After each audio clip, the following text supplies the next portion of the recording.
terrible motives.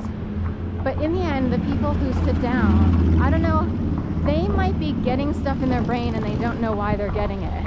So it's not like they are personally spying on you. Like, say you felt spied on by low-level gangs, gangster or mafia families, and you're like, these people, how would they know my business? No offense to them, but most people don't have enough money to like bug people's apartments and have the know-how to actually, or willingness to go out and do this, like freak people out with personal business.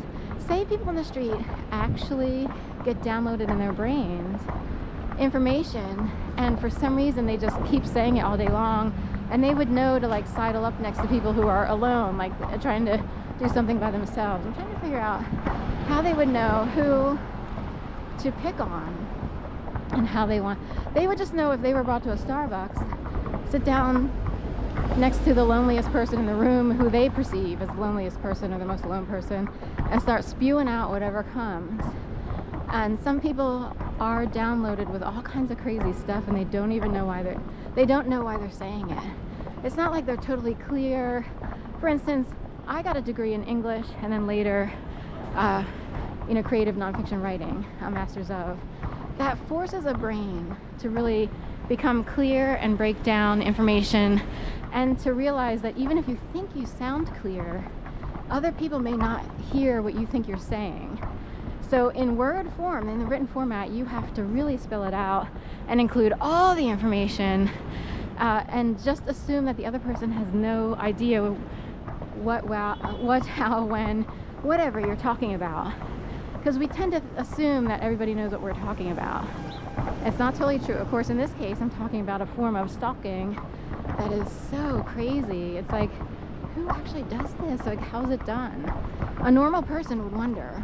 So anyway, other people, I've been in a Starbucks and in freezing cold weather and decided to work on, a project, and people who were homeless on the street, who were like, I really felt sorry for them, because most people do. Not everybody has the means to do anything. But a young man and woman kind of teamed up to keep each other company during the winter months. And they would usually sit at St. Mark's Church on Locust Street, the 1600 block across from Curtis, the new building of Curtis, Lenfest Curtis Institute of Music. And they came into the Starbucks because we were talking record low temperatures. And most people at Starbucks during that time period didn't mind. They're like, it's okay, just sit here and keep warm until we close, and this is a liberal city, so most people would feel sorry for people and not say anything.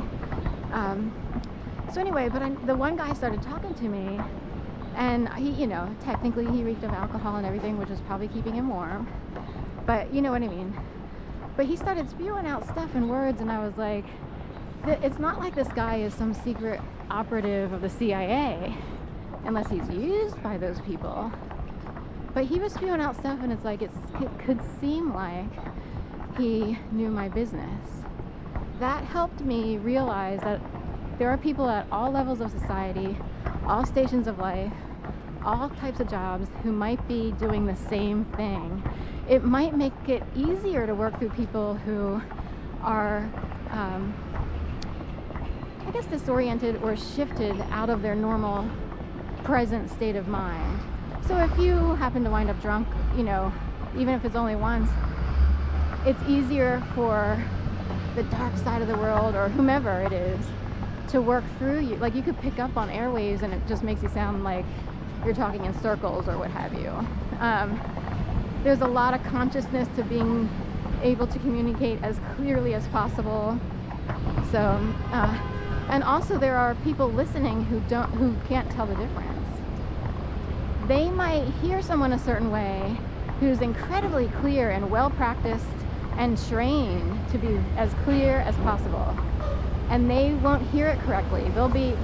They will think that you're talking crazy. So it's a double-edged sword, if you will. It's hard to explain. It depends on what group you're in the universe, and who's on whose side, and who wants who to believe what about who for someone's agenda, and whose agenda wins out. So if there are people out there like, I can't understand a word Sharon's saying, she must be crazy, then they're on the dark side. I already know it. And that could be someone even in the duck pond in Gainesville, Florida. It's just too crazy. Like, it doesn't make any sense because their brains are wired to hurt people and to not pay attention and to never be clear. Because if the world were clear, if they wound up clear, they would find out how dirty they are. So anyway, have a great day.